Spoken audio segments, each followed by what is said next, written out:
Les chrétiens s'accordent tous à dire que la Sainte Seine a été instituée par le Christ et qu'elle doit être observée comme une ordonnance dans l'Église, par ses disciples. C'est à l'Église de Corinthe que Paul a écrit des instructions concernant la Sainte Seine. Corinthiens 11, 23, 26. Paul a ensuite écrit à Timothée au sujet des qualifications des dirigeants de l'Église, des évêques, des anciens et des diacres, à Timothée 3, 1, 13. Dans la langue originale, le mot diacre vient du verbe qui signifie servir, probablement dans le sens de servir aux tables. Mais il a également été utilisé pour désigner un large éventail de services dans l'Église.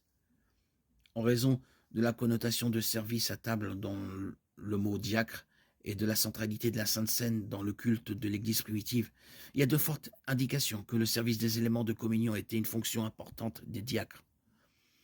Nous pouvons en conclure que les dirigeants désignés de l'Église dirigeaient la Sainte Seine dans l'Église primitive.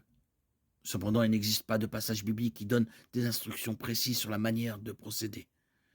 Par conséquent, il semblerait raisonnable que les dirigeants, s'il n'y avait pas suffisamment de diacres présents, désignent des laïcs pour servir. Plus importante que la personne qui sert la communion est l'attitude avec laquelle elle est servie et reçue. 1 Corinthiens 11, 27 dit que ceux qui prennent les éléments d'une manière indigne sont coupables de péché contre le corps et le sang du Christ. Une manière indigne peut signifier la prise des éléments par des personnes qui n'appartiennent pas au Christ, ou les prendre d'une manière désinvolte ou irrévérencieuse. Cela peut aussi signifier utiliser la cérémonie comme un moyen d'être vu devant les hommes pour être exalté par eux.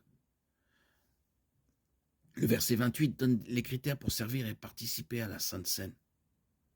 Nous devons nous examiner nous-mêmes avant de participer, nous assurer que notre cœur est droit devant le Seigneur.